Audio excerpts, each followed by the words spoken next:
Avvalo Alloh, albatta. Keyin suramiz ham bor, bilasizlar. Suramiz emas, niyatimiz bor. Niyat qildim, o'g'il farzand ko'radigan bo'lsam, ismini Muhammad deb qo'yaman deb. Ginekolog sifatida maslahat berish mumkin. Shunday tadqiqotlar borki, organizmda yallig'lanish, ayol organizmida yallig'lanish jarayoni baland bo'ladigan bo'lsa, qiz bo'lish ehtimoli baland. Yallig'lanishda aynan o'sha kislая sreda bo'ladi. Mana hozir Gulchehra Hikmatullayeva aytdilar-ku, ishqoriy moddalarni ko'proq iste'mol qilish kerak, ya'ni o'sha sabzavotlar, ko'katlar va tak dalay. Eng muhim ichakda yallig'lanish bo'lishi kerak emas.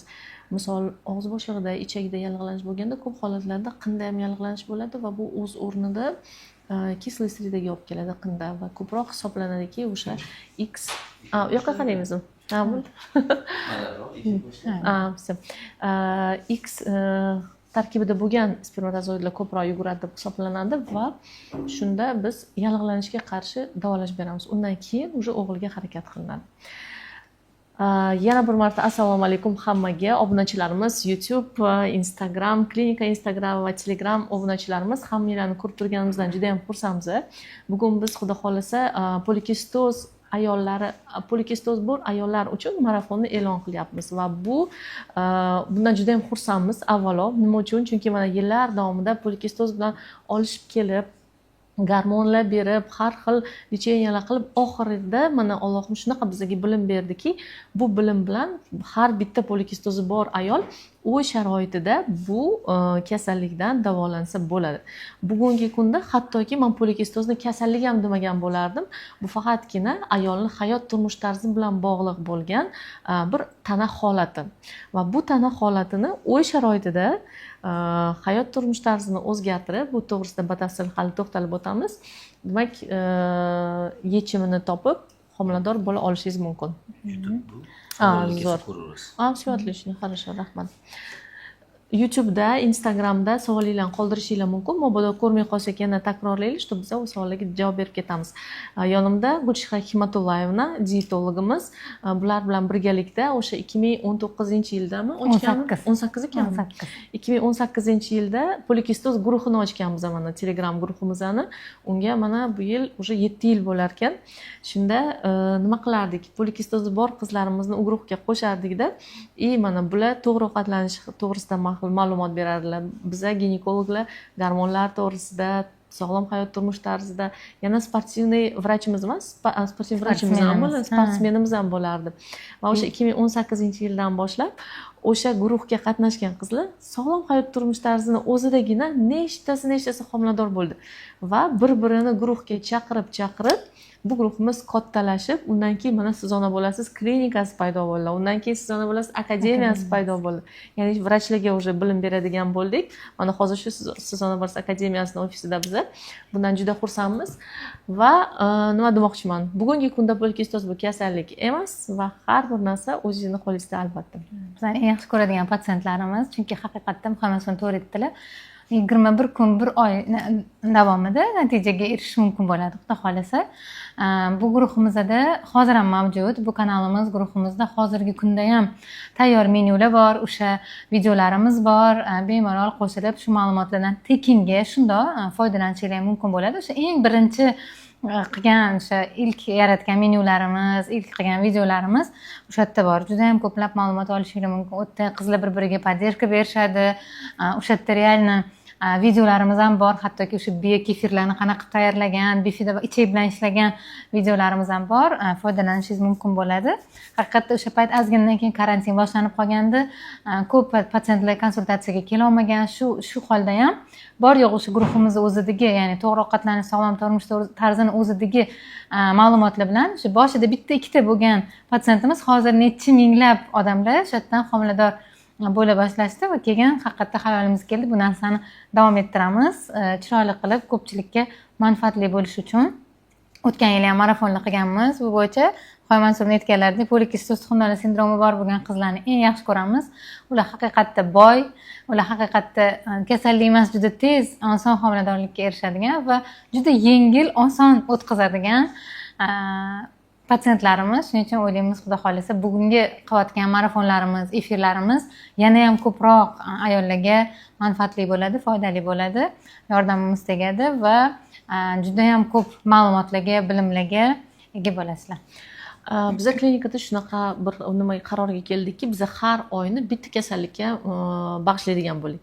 Mana keladigan oyimiz xudo xolasa polikistoz bo'lsa, polniy bir oy butun klinika shifokorlari, dietolog, endokrinolog, reproduktolog, urolog, hattoki kosmetologni qo'shdik va undan tashqari psixologimiz juda katta ahamiyatga ega, ularni faollari juda ham va sportivniy endi vrach emas, trenerimiz bo'ladilar.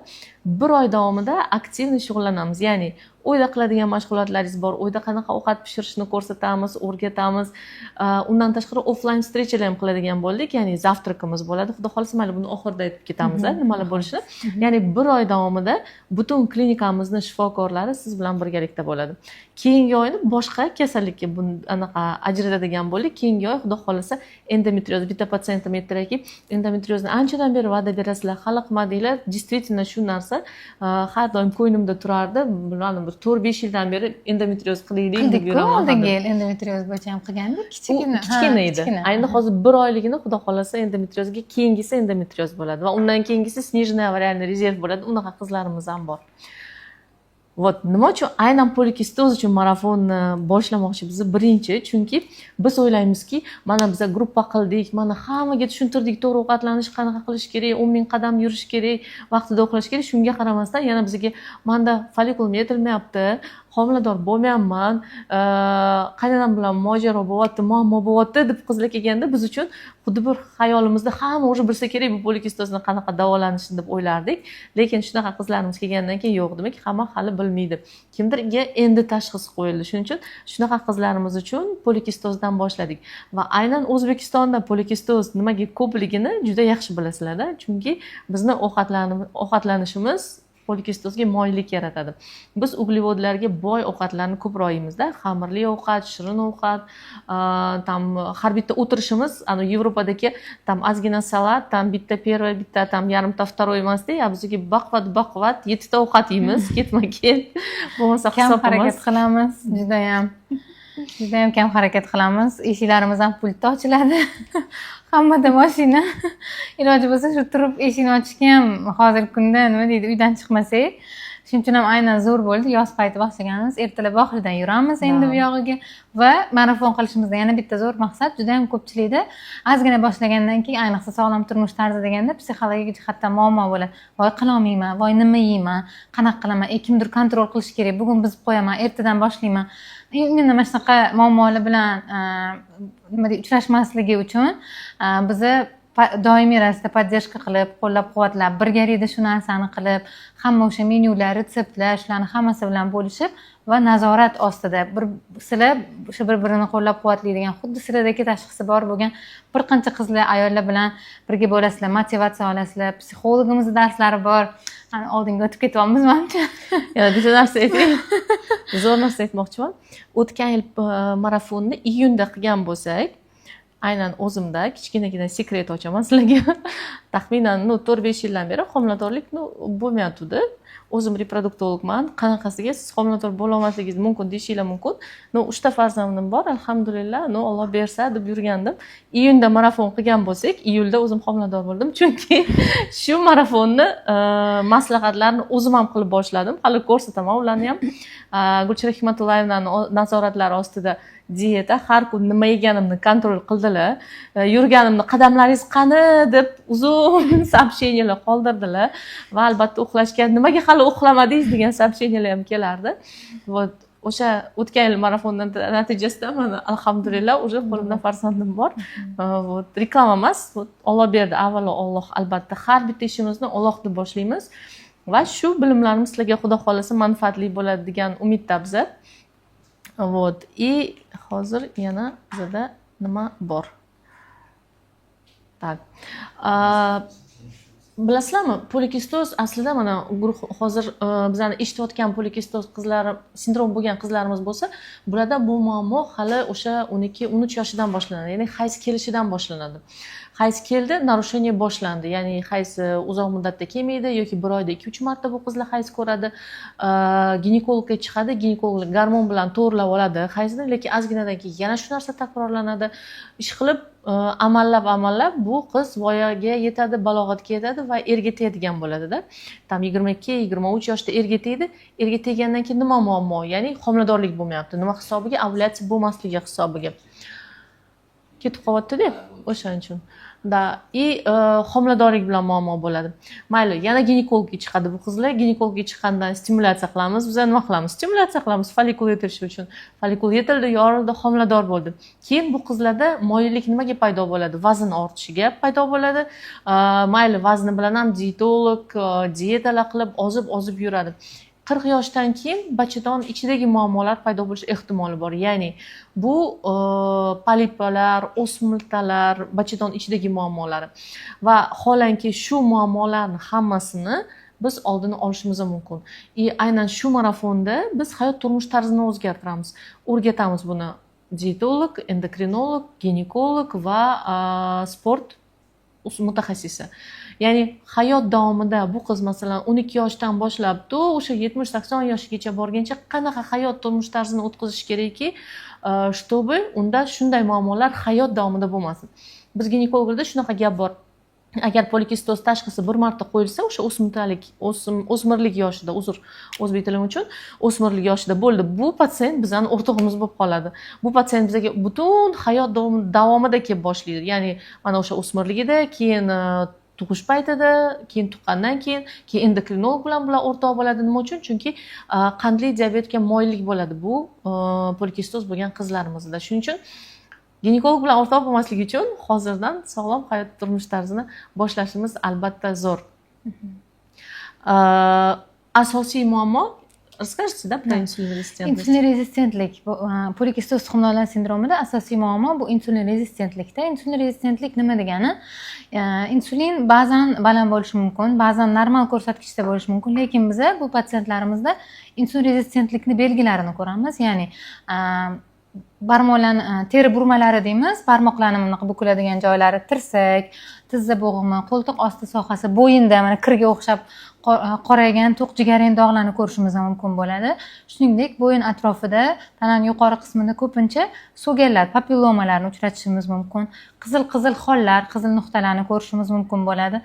Bundan tashqari, yana bitta eng ko'p tarqalgan belgisi bu ko'p tuklilik, girsutizm deymiz. Ya'ni xuddi erkaklarga o'xshab tuklarini yuz qismida, qo'l oyoq qismlarida ko'payganini, qalinlashganini ko'rishimiz mumkin bo'ladi va ko'pchilik yana shu yerda adashadi, testosteronga analiz topshiradi, testosteron baland chiqadi, testosteron tushiriladigan dorilar qabul qilishadi. Yo'q, bunaqa qilish kerak emas. Chunki asosiy buni tegidagi narsa bu insulin. Agar biz insulin bilan, insulin rezistentlik holati bilan ishlaydigan bo'lsak, mana shu simptomlar qolganlari hammasi ketadi. Hattoki papillomalari to'kilib tushib ketgan patsientlarimiz ham juda ham ko'p. Men yillar davomida borib kuydirardim deydi, lekin mana o'zidan o'zi to'kilib tushib ketdi deydi. Bo'yniga ham kelishadi, bu kir, yo'q, bu kir emas. Bu insulin rezistentlikda giperpigmentatsiya bo'lishi natijasida hosil bo'layotgan holat. Agarda biz demak insulin rezistentlik bilan ishlaydigan bo'lsak, biz boyagi tanani giperpigmentatsiyasini ham o'z-o'zidan ketganini ko'rishimiz mumkin bo'ladi. Insulin normada chiqyapti-ku, nimaga menda insulin rezistentlik bor deyishligi mumkin. Bu tahlil, laborator tahlil. Insulin shuningdek juda ham o'zgaruvchan ko'rsatkich hisoblanadi. Shuning uchun ham bizda faqat laborator tahlildan emas, ko'proq klinik simptomlardan, klinik holatlardan kelib chiqqan holda tashxis qo'yishimiz kerak bo'ladi. O'zi insulin rezistentlik nima degani? Biz bilamiz, oshqozon osti bezimizda insulin gormoni ishlab chiqariladi. Insulin gormoni qonda qand miqdorini normallashtirib turadi. Ya'ni qonda qand ko'tarilib ketadigan bo'lsa, hujayralarni xuddi kalitga o'xshab ochib beradi-da, boyagi qandda, ya'ni glyukozani hujayra ichiga kirgizib yuborish kerak. Natijada qonda qand pasayib turadi. Insulin rezistentlikda bo'lsa, boyagi hujayralarni qulfi, ya'ni kalit sezadigan qulfi hujayralari, retseptorlari buzilib qolgan bo'ladi. Natijada organizm shunaqangi o'rganib qoladiki, insulin baland ko'tarilmaguncha boyagi qondagi qand hujayraning ichiga kirmaydigan bo'ladi. Shuning uchun bunaqa qizlarimiz ko'pincha shirinlikka tortuvladi. Ma'lum bir pikkacha shirin yeb olganimdan keyingina maza qilganimni sezaman, keyingina sal to'yganimni bilaman, keyingina sal kuch kiradi, ungacha men odam emasman. deb aytishadi. Ya'ni insulin shu darajada mana biz ham qulf kalit ishlamasa kuch ishlatishimiz kerak-ku, xuddi shunaqa insulin shu darajagacha ko'tarilishi kerak bo'ladiki, qondagi qand ana o'shandagina hujayraga kirib, biz qanaqadir to'qlik hissi, energiya olganimizni ko'rishimiz mumkin bo'ladi. Demak, asosiy polikistoz tuxumdonlar sindromida asosiy gormonal buzilish bu insulin rezistentlik oqibatida kelib chiqadi. Shuning uchun ham folikul o'sadi, lekin yorilmaydi, chunki sifatsiz normada, chunki bitta sikl davomida, bitta hayz sikli davomida har bir ayolda bitta yoki ikkita tuxum hujayra yetilishi kerak. Lekin bu tuxum hujayra yetuk, urug'lanishga qodir, embrion hosil qilishga qodir bo'lishi kerak. Bizda bo'lsa polikistozda bunaqa tuxumchalar mayda-mayda ko'p, lekin chala bo'ladi. Shuning uchun ham ular paka yorilib yetilguncha vaqt o'tadi. Shuning uchun 1,5 oyda, 2 oyda hayz cho'zilib ketganini ko'rishimiz mumkin bo'ladi. Shuning uchun folikul o'ssa ham u folikular puch, u folikular hech qanaqa embrion hosil qilish xususiyatiga ega emas.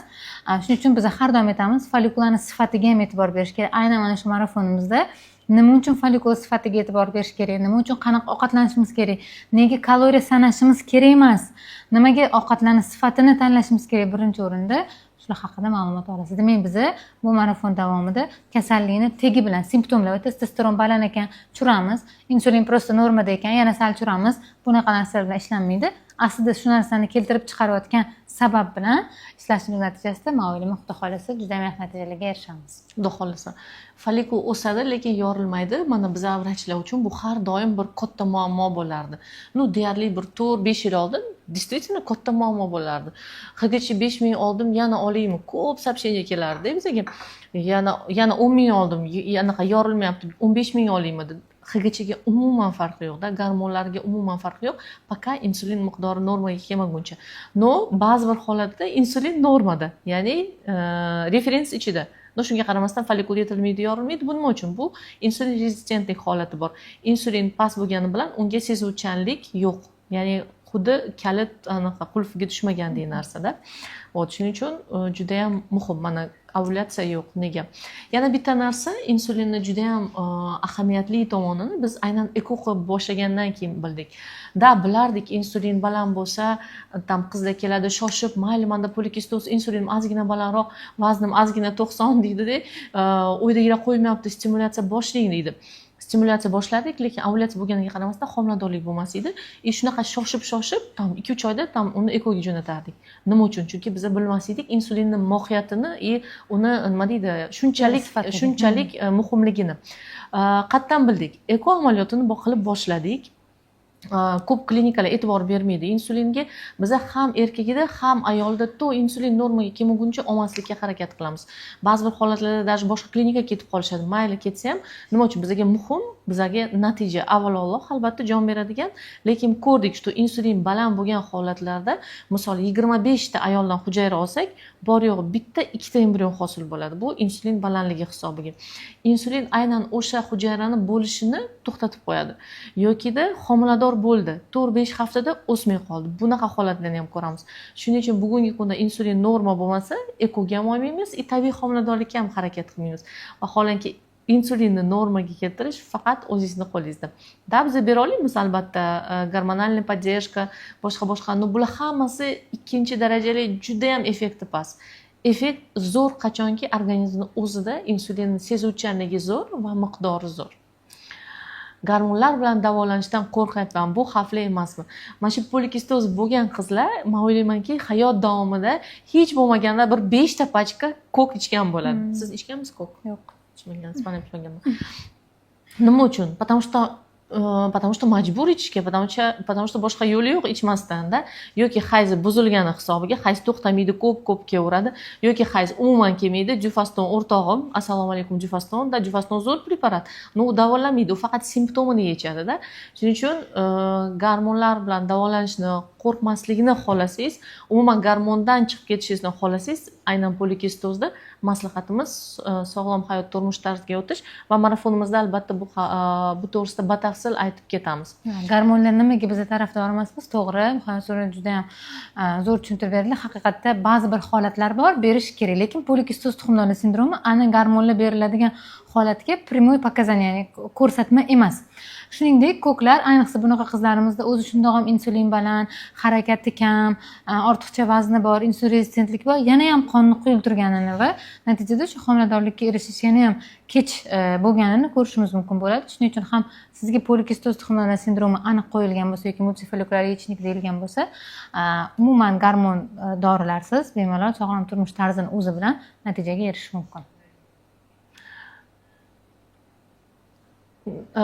Mana opa polikistozman, ammo oza olmayapman. Bergan vitaminlar ham ta'sir qilmayapti.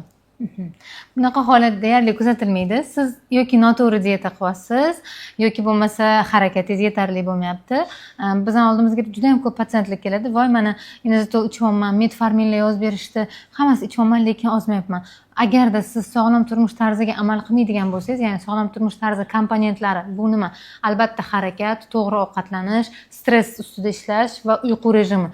Mana shularga agar amal qilmaydigan bo'lsak, biz haqiqatda vez tashlashimizda, vazn tashlashimizda muammo bo'ladi. Organizm hech qachon siz dieta qilsangiz ozmaydigan organizm yo'q. Hattoki gormonal buzilishlar bo'lsa ham, o'sha prolaktin baland, qalqonsimon bezda muammolar bo'lsa ham ozadi, lekin kamroq, sal sekinroq shu natijaga ketganini ko'rishimiz mumkin. Chunki organizm yemasangiz boshqa hech qayerdan energiyani ishlab chiqarib, hech qayerdan ololmaydi, boshqa yo'l yo'q. Shuning uchun ham albatta agar to'g'ri dieta qiladigan bo'lsangiz, albatta vazn tashlaysiz. Sizda demak yoki dietada yoki harakat yetishmovchiligida kamchilik bor, shuning uchun ham muammo bo'lyapti. Hech qanaqa dori sizni ozishingizni 100% ta'minlab bermaydi. Mana hozir patsientlar kelishadi, hatto o'sha ukollar qilinadigan har xil boshqa narsalar ham, ular ham vaqtinchalik. Mana o'z ko'zinglar bilan ko'rdinglar. Mashhurlar misolida ham juda ham ko'p, hattoki oshqozonning operatsiyasi ham o'sha vaqtdan keyin dietaga amal qilinmaydigan bo'lsa, yana vaznni qaytib yig'ib olinganini ko'rishimiz mumkin bo'ladi. Shuning uchun ham biz dieta emas, sog'lom turmush tarzi, ya'ni buni siz doimiy ravishda kundalik hayotingizga aylantirishingizni tavsiya bergan bo'lardi. Hozirgi har doim, ya'ni mana bitta patsientimiz bor, ularni ham sizga jo'natganman. Chotki dieta qilyapman, mana yemayman, non, shirinlik, xamir-ovqat, kola, fanta, shokolada yemayman deyiladi. Har kun yuraman, shunga qaramasdan vazn tashlamayman. So'raganimizda 2 mahal kuniga ovqatlanadilar. Bu aynan shu organizmga intervalli golodaniya, demak, to'g'ri kelmaydi. Uni 3 mahalga o'tkazdik misolda. Ba'zi bir payt tam 4 mahalga ham o'tkazishimiz mumkin, chunki organizm to'xtab qoladi. Menga hali beri ovqat tushmaydi deydi-da, zapas qilib yog'ni parchalashni to'xtatadi o'z o'rnida. Shuning uchun to'g'ri ovqatlanishni ham o'rgatamiz shu yerda. Yana hozirgi предыдущий slaydda aytmoqchi edim. Ovulyatsiyani nima tiklaydi? Gormonmi? Ovulyatsiya bo'lishi, ya'ni hayz ovulyatsiya bo'lsa, follikul tuxumdonda yetilib, yorilsa yoki ayol hayz ko'radi yoki homilador bo'ladi. O'shani nima tiklaydi? Sog'lom hayot turmush tarzimi yoki gormonlarmi? Gormonlar tiklashi mumkin, lekin u faqat 1 oy ishlaydi. Bitta ovulyatsiyangizni tiklab berdi, bo'ldi, boshqa ishlamaydi. Keyingi oyda yana yetilib yorilishi uchun o'zi albatta sog'lom hayot turmush tarzi. Bizda follikul yetilib yorishni aslida 3 ta muammosi bor deylik, yo mayli 4 ta. Voz bo'yicha 4 ta, endi vrachlarga batafsilroq tushuntiramiz bu nimani, muammolarni. 4 ta tip voz bo'yicha ham ovulyatsiya buzilishi sababi bo'ladi. Birinchisida o'sha gormondan men bitta savol ko'rdim. Bosh miyadan gormonlar yetishmovchiligi bo'ladi, ya'ni FSG, LG gormoni yetishmaydi. Ikkinchi o'rinda bu xuddi polikistoz, ya'ni insulin rezistentlik holati. Uchinchi o'rinda bu tuxumdonda zaxira qolmagan holat, ya'ni tuxumdon operatsiya bo'ldi yoki tug'ma tuxumdonda zaxira kam edi, tuxumdonda follikul yo'q, yetiladigan narsani o'zi yo'q, urug'ni o'zi yo'q. 4-chi holat bu prolaktin balandligi, ya'ni masalan emizadigan ayollar yoki bosh miyasida prolaktin baland ishlab chiqariladigan holatlarda mana shu 4 ta sabab hisobiga ovulyatsiya buziladi. Biz shuni hozir 2-chi turini, ya'ni voz bo'yicha ham 2-chi turini aynan shu polikistoz bo'yicha ham o'rganib chiqamiz. Qolgan holatlarni keyingi boshqa marafonlarimizda. Demak, nima ovulyatsiyani tiklaydi? Gormonmi yoki zojmi? Har bitta 4 ta sababdan birida ham sog'lom hayot turmush tarzi обязательно kerak. 4-chi turda особенно mana prolaktin balandligida vaqtida uxlashga ahamiyat beramiz. 2-chi turida polikistozda insulin rezistentlik holatiga e'tibor beramiz. 3-chi turda сниженный varialniy rezerv, bu tuxumdonda zaxirasi qolmagan qizlar, ular uchun alohida 1 oy sizlarga bag'ishlaymiz, inshaalloh ishlaymiz uni ustidan. Ularda ham yallig'lanish bo'ladi-da, agarda biz sog'lom turmush tarzi bilan boya aytganlaridek o'sha organizm ashilachivich qilib, ya'ni kislotalilikni oksidativ stressni yo'qotgan holatlarimizda zaxira paydo bo'lganini ham ko'rdik. Ham juda ko'p holatda ovqatlanishga juda bog'liq. Chunki bekorga aytilmaydi, men patsientlarga ham ko'p tushuntiraman. Haqiqatda bundoq tashqaridan qaraydigan bo'lsa, mana odamni ichini yorilganini, rasmlarini ko'p ko'rganmiz. Ichak tuzilishi bilan miyani tuzilishini qaranglar. Juda ham mana burmalari anaqasi juda ham bir-biriga o'xshaydi. E'tibor bermagan ekanman. Juda ham bir-biriga o'xshaydi. Shuning uchun ham hozirgi kunda aytilyapti, kишечник это второй мозг, ya'ni miyani faoliyati ichak faoliyati bilan juda ham bog'liq. Mana hattoki kichkina tug'ilgan bolada ham qorni og'risa ko'rasizlar, emmaydi, bezovta bo'ladi, yaxshi rivojlanmaydi, o'solmaydi. Boshidan bizga signal berilyapti, shu haqiqatda ichak bilan bosh miyani tuzilishi, undagi holat juda ham bog'liq. Muhammad aytgan o'sha miyadan kelayotgan qanaqadir gormonal yetishmovchilik va hokazolar ham albatta ko'p holatda ichak bilan bog'liq bo'ladi. Biz hech qachon shu paytgacha tajribamizda ko'rmaganmiz. To'g'ri, Muhammad ichagi yaxshi-da, lekin bosh miyasida muammosi bor. Deyarli yo'q bunaqa holatlar. Doim mana shu ichak va miyadagi muammolar, bosh miyadagi muammolar, nevrologik holatlar birgalashib yuradi har doim. Hozir shu gapingizga temadan ozgina chiqamiz. Vaqtimiz bor chunki. Shunaqa yaqinda bir insight keldi. Menga har doim o'ylanib yuraman-ku, mana shu polikistozmi, gormonmi, ovulyatsiyami, ikkita narsa, dunyoviy bilim va diniy bilimni solishtirib yuraman. Menga yaqinda shunaqa bir insight keldiki, mana bizda успешный odamlar bor, masalan, prezidentlar bor, tam katta biznes qiladigan insonlar bor. O'sha oilada masalan boshqa ukasi bor, lekin bular shunaqa yutuqlarga erishmagan. Hayolimda o'tdi-da, nima hisobiga? Bularning ikkalasida detoks sistemasi umuman har xil.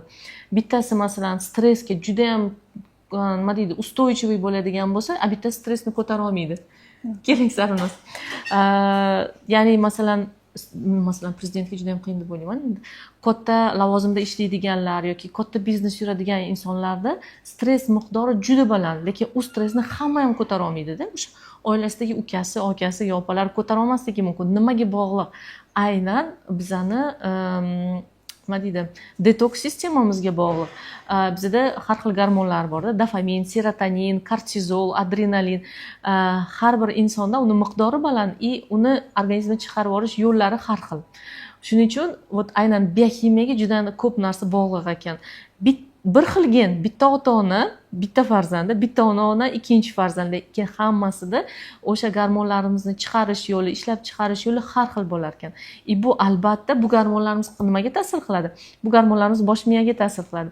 Bosh miyada, soответственно, kimdadir drive kuchli, kimdadir уверенность kuchli, kimdadir решительность kuchli, bosib ketaveradi hamma narsani, a kimdadir naоборот past.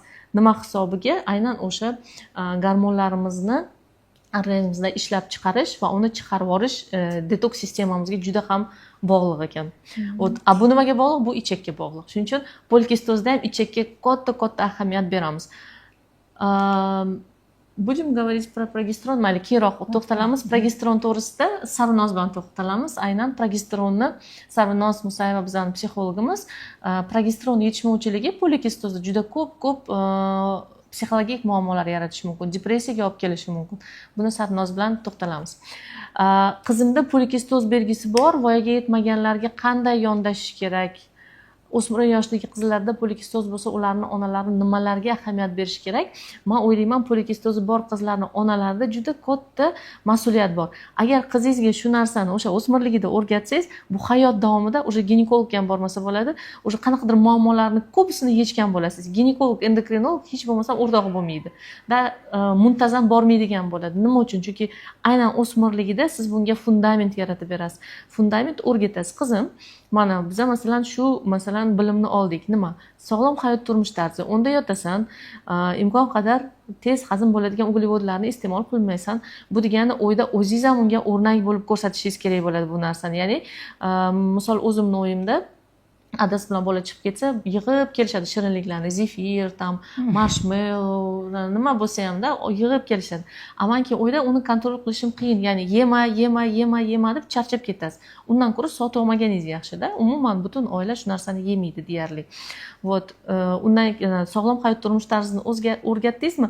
Bu qiz o'zi biladi, o'zi уже ko'radi, что yuzida husnbuzarlik kamaydi, hayz normaga keladigan bo'ldi va eng muhimi u mana bu o'smirlarda podrastkovoy periodda juda ham psixologik qanaqalar bo'ladi, depressiv holatlar, agressivniy bo'ladi, mana shu narsalar juda ham pasayadi va bu keyinchalik nima bo'ladi, follikul yetilib yorilib homilador bo'lishga yengil bir muhit yaratib beradi. Shuning uchun men o'ylaymanki, polikistoz bo'lgan qizlarning onalariga juda katta mas'uliyat.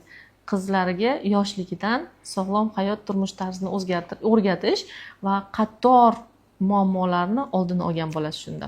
Aynan mana shu marafonimizga qizingiz bilan birgalashib qo'shilib, shu narsa haqida ma'lumot olsanglar foydali bo'ladi. Haqiqatda bu bilimlar, bu olgan ma'lumotlar doim o'zlari bilan qoladi. Polikistoz bilan masalan meni qabulimga kimdir keladigan bo'lsa, yosh qizmi yo yosh kattaroq ayolmi, men bilamanki, bularda insulin rezistentlik holati bormi? Demak, naslda qandli diabetga moyillik bor. So'rayman, kimdan diabet bor? Oyingizda, adangizda, buvingizda, dodangizda qandli diabetga moyillik bor. Aytaman, agarda shu maslahatlarimni to'g'ri qiladigan bo'lsangiz, siz 60-70 yoshda qandli diabetni oldini olgan bo'lasiz. Kerakmi? Albatta kerak. Har bitta inson bugungi kunda o'zi qarilik surildi-da, ancha. Tam o'zi misol 39 yosh bu qari hisoblanmaydi, 50 yosh o'zi qari hisoblanmaydi. Hattoki voz ham nimani chegaralarini surdi. Ruscha deydi, молодые люди, уже yosh insonlarga kiradi, qarilikni surdim. Demak, biz sifatli hayot yashashimiz kerak. O'sha 50 yoshda ham, 60, 70, 80 yoshda ham yevropeylarga o'xshab kruizlarda yuramizmi? Xudo xolasa, inshaalloh. Zo'r savol. Men polikistozdan davolangan edim, lekin polikistoz yana qaytdi. Nega? Qaytishi mumkinmi polikistoz? Albatta. Bu polikistoz qaytdi degani emas. Bu degani siz dietani buzdingiz, sog'lom hayot turmush tarzini buzdingiz, o'sha hisobiga insulin miqdori oshdi. O'sha hisobiga insulin rezistentlik holati paydo bo'ldi va o'sha simptomlar yana qaytib keldi. Shuning uchun qaytdimi demak, yoki vaqtida uxlamadingiz, yoki dietani buzdingiz, yoki qadamlaringizni kamaytirdingiz. Mashina sotib oldingiz misol. Yoki tam stress hisobiga ko'p yeydigan bo'ldingiz. Yokida kechqurun uxlamaydigan bo'ldingiz, turli sabablarga ko'ra. Yosh kelinlarda masalan shunaqa bo'lishi mumkin-da. Polikistoz fonida hayzni gormon dorilarsiz chaqirish mumkinmi? Ha, 100% chaqirish mumkin. Umuman gormon ichmasdan garantiya beraman, polikistozda sog'lom hayot turmush tarzini qilsangiz, hayzingiz keladi. Bizda taxminan mana shu 100 ta ayoldan 100% deb oladigan bo'lsak, 70% da hatto dorilarsiz, hatto badlarsiz ham kelishi mumkin-da. Biz inazitol beramiz ko'p holatlarda.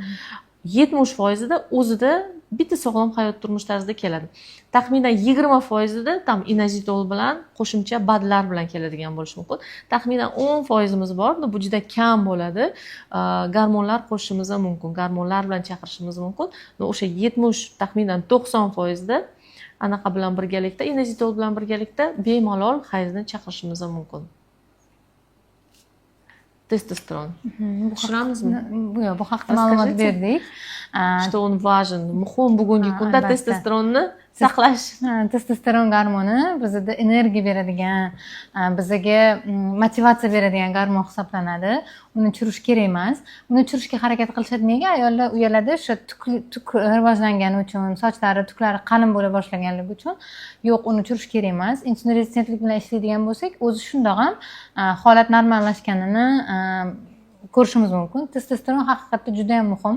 Ayniqsa bunaqa polikistoz tuxumdonlar bor qizlarimizga, ular ko'pincha yig'loq bo'lib qoladi, energiyasi kam, apatichniy deymiz, ertalab turgandan keyin hech narsa qilgisi kelmaydi, kun davomida kayfiyati yo'q.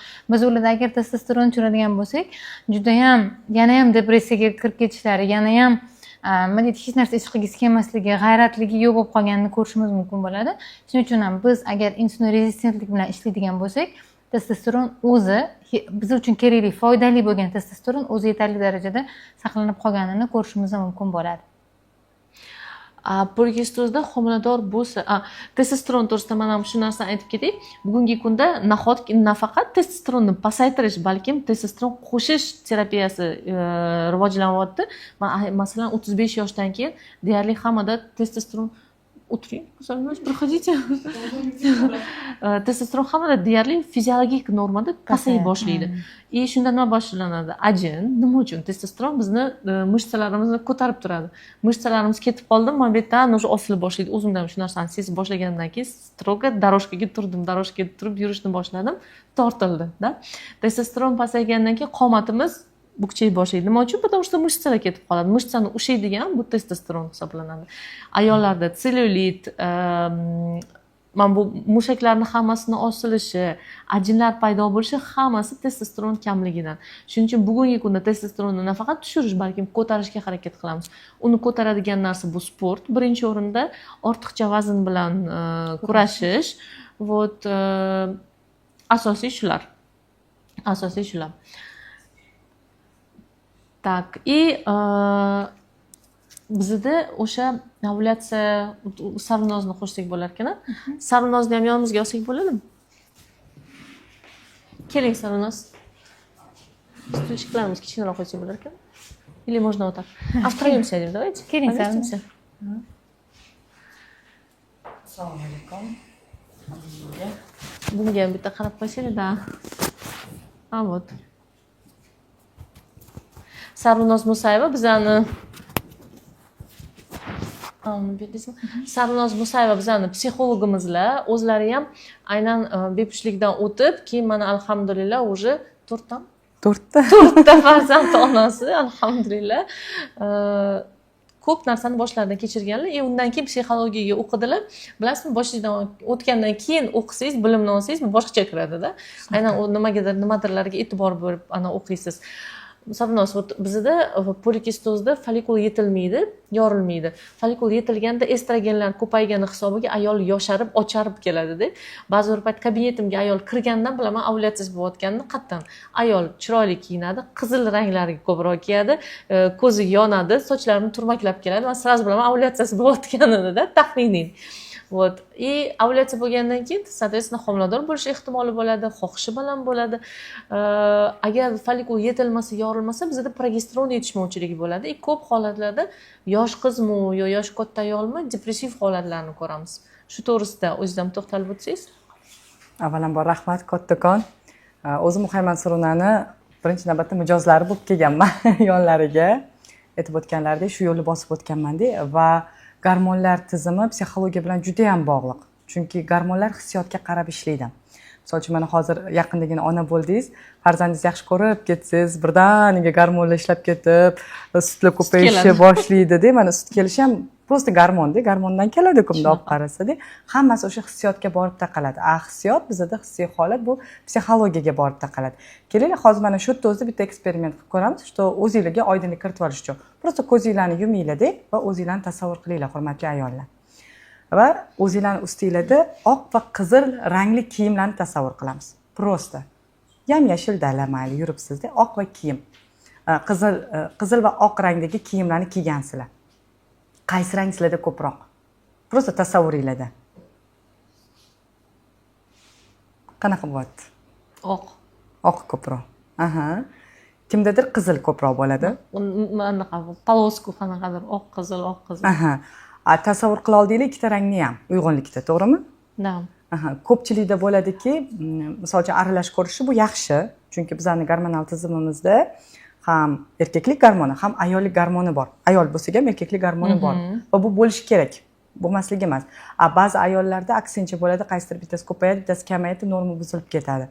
Ba'zi ayollarda shu bittasi ko'paygani hisobiga ikkinchi rangni tasavvur qila olmaydi. Faqat oqni tasavvur qila olmaydi, qizilni keltira olmayman deydi.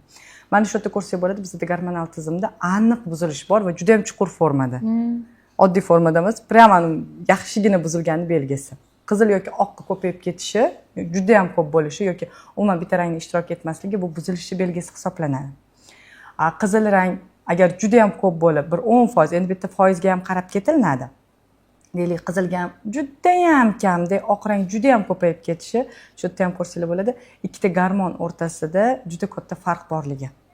Biz birinchi navbatda ikkalasini ham bormi, yo'qmi? Agar bor bo'lsa, молодец, shuni o'zi katta gap. Agar buzilish bo'layotgan bo'lsa ham, buni tuzatish osonligini belgisi hisoblanadi. Chunki har ikkita rang bizda borligi. Endi gormonal tizimimizni aytgandek psixologiyaga bog'liqlik tomoni shundaki, bizning xulq-atvorimizga bog'liq. Hammamiz homilador bo'lishga harakat qilamiz, niyat qilamiz, yuguramiz-da, niyatimiz shunaqa, lekin ichimizda qarorlarimiz boshqacha bo'lganligi uchun bizda ovulyatsiya to'xtab qoladi. O'zi aslida polikistozda uchragan qizlarni juda ham xohish ko'payib ketganda bo'ladi. Farzandli bo'lishim kerak deb xohish ko'payib ketadi, harakatga urg'u beradi, ko'p bo'ladi, lekin yorilmaydi. Chunki yorilmasligining sababi xohish kuchli, amal bor, harakat kuchli, shu yerda уже ko'payish bo'lyapti, lekin ichkarida qaror yo'q hali. Ruxsat berish yo'q onalikka, ona bo'laman deyishga, shunga o'xshash holatlarda. Yoki bo'lmasam ko'pchilik aytadiki, men uxlamayapman, qiyin bo'lyapti, yotaman, lekin baribir uxlamayapman. Ko'zim yotib, mana shunaqa holatdaman. Buni ham sababi biz marafonda darslikka kiritganmiz gormonlarni, har bitta gormonni vazifasini, topshirig'ini. Bu gormon bizada kun davomida serotonin gormoni ishlamaganining hisobiga bo'ladi. Ya'ni agar kun davomida bizada serotonin gormoni yaxshi ishlaydigan bo'lsa, bu yaxshi kayfiyat gormoni deyiladi psixologiyada. Kayfiyat yaxshi yurgandan keyin kechki payt melatoninga bo'shatib berish kerak serotonin. Ular navbatma-navbat ishlaydi. Agar bo'shatib bermasa, u qo'lga oladigan nima deydi, vazifani qabul qiluvchisi yo'q-ku melatoninni. Shuning uchun ham kirmaydi. Agar siz tushkun holatda bo'lsangiz, faqat tushkun holatda yurayotgan bo'lsangiz, serotonin ishlamagan, melatonin ham kelmaydi. Chunki unga vazifa yo'q, qabul qiladigan hech qanaqa gormon ishlamadi. Gormonal tizim shunaqa qilib bir-biri bilan bog'liq. Boyagi aytib o'tganimdek, erkaklik gormoni ham, ayollik gormoni ham organizmda bo'lishi shart. Biz odatda harakat qilamiz yoki erkaklik gormonlaridan voz kechamiz, o'zimiz qadriyatlarimizdan voz kechgan holatda yoki bo'lmasa aksincha nimadir oshirib yuboramiz, shuni hisobiga buzilishlar kuzatiladi. Bu narsa bizning fe'l-atvorimizga borib taqaladi. Agar maqsad qo'ydingizmi ona bo'lishni, tamom kechmanglar. Men har doim aytaman, kechmanglar-da. O'xshamayaptimi, qilaveringlar harakat. Boraveringlar, bo'ladi. Maqsad, niyat bitta bo'lsa ketadi. Bizda o'sha aytganimdek, maqsad bor, xohish bor, lekin ichkarida qaror yo'q. Ko'pchilikda qaror yo'q, hattoki buni o'zlari ham bilishmaydi. Patsientlar bilan gaplashganimizdan keyin ular bilan ishlaymiz-ku endi. Mana hozir homilador bo'lib qoldingiz, nima bo'ladi? Yo'q, hozir qiynalyapman, qiyin ekan. Shunga o'xshash narsalarni aytib berishadi-da. Уже men aytaman, qiynalyapsiz, hali qo'lingizda bola yo'q, o'zingizga o'zingiz nima deyapsiz? Qiynalyapman, qiyin ekan. Yo'q, hozir emas. Men bu ishimni qilib olishim kerak. Ayniqsa kimdir ilmiy ish qilayotgan bo'lsa aytadi-ku, men ilmiy ishim qolib ketadi-ku. Men bu ishim qolib ketadi-yu. Lekin o'zlariga qolsa bugunning o'zida homilador bo'lsalar-da. Shunga qarab harakat qiladi. Shifokorga nima ketyapsiz? Homilador bo'lish uchun. Lekin ichkarida xohish bo'lmaydi.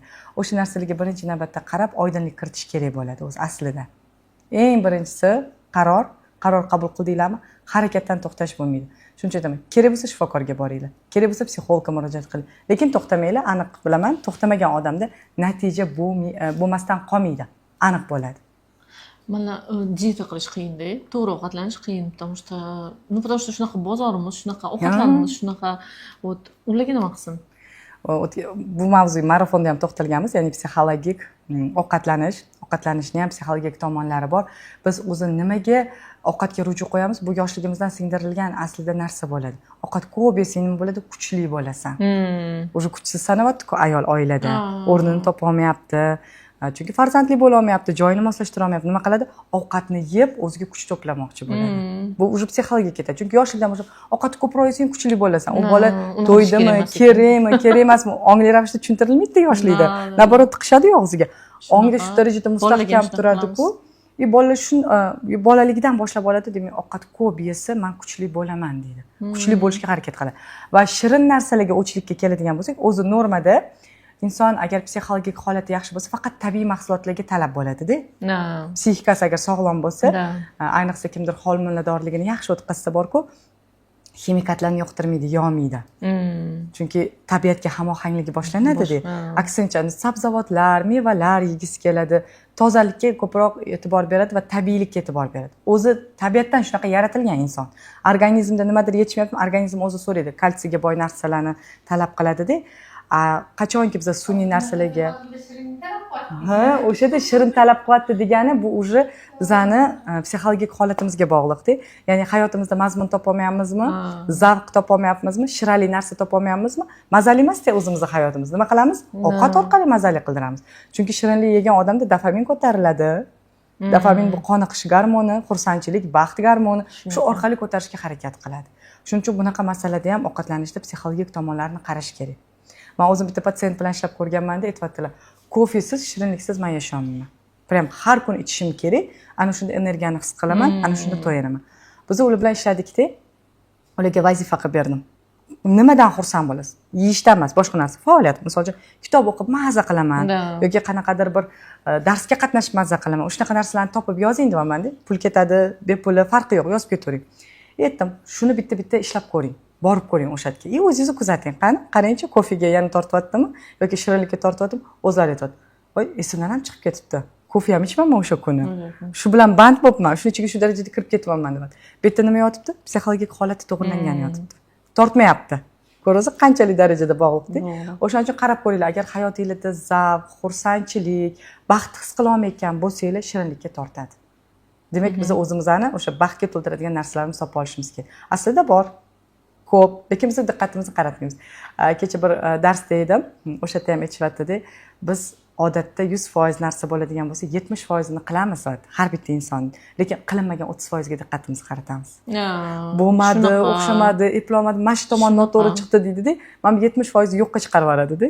Shunaqa. Shifokorlarda ham shunaqa bo'ladi. Maksimal shifokorlar ishlab beradi, 30% o'sha psixologik holatini to'g'irlash o'rniga bitta qiladi, tamom, shifokorlarning mehnati ham yo'q bo'lib ketadi-da, ko'p patsientlarda kuzatgan bo'lsangiz kerak. Endi aksincha bo'lishi kerak, mana bu 70% ga diqqatimizni qaratishimiz kerak. Hatto bajargan o'sha 100% ishingizdan 70%ni qilmadingiz, 30%ni qildingizmi, o'sha 30% ga diqqatingizni qaratib, o'sha 30% bilan ishlaydigan bo'lsangiz, 70%ni tortib oladi natijani. Psixologiyada Parento qonuni ham bor. O'zi anaqada biznesda ko'proq ishlatiladi bu qonuniyat. Ya'ni muammolarimizning yechimi 20% da xolos, 80% da emas. Agar biz 20% holatimizni yaxshilaydigan bo'lsak, o'sha 80% natijani olamiz. Bizda teskarisi qilinadi. Muammo hal qilinmaydi, turadi, qochilinadi 80% maksimal. Lekin undan oshiq kuch berishadi, natijaga ham erisha olmaydi. Aslida mana shu qonuniyatlarni to'g'ri tushunib, shunga amal qilinadigan bo'lsa, aytgandek natijaga kelamiz. Agar kimdir rostdan ham dietaga qiynalayotgan bo'lishsa, qarab ko'ringlar. Siz shundoq ham kuchlisizlar. Ovqat sizlarni hech qanaqasiga kuchli qila olmaydi. O'zingizlarni boshqa tomonlama qirraylarni topishga harakat qilinglar. Talantinglar bor qayerdadir. Qayerdadir kimdir zo'r ovqat tayyorlar, kimdir zo'r tikuvchidir, kimdir balki tilli zo'r bilardi. O'sha tomondagi kuchingizga e'tibor qarating. Ya'ni ovqatda emasdi kuchingiz. Keyin yana aytganimdek, hayotinglarni mazmunli qiladigan, shirin qiladigan, baxtga to'ldiradigan narsalar bilan ko'proq shug'ullansanglar, shirinlikdan ham ancha-muncha tiyilasizlar. Zo'r. Bitta savol kelibdi. Savolga javob bermoqchiman. Polikistoz to'g'risida, to'g'ri ovqatlanish to'g'risida bu marafonimiz aynan nafaqat polikistozga to'g'ri keladi. Bunday olib qarasangizda, mana psixologik tomoni,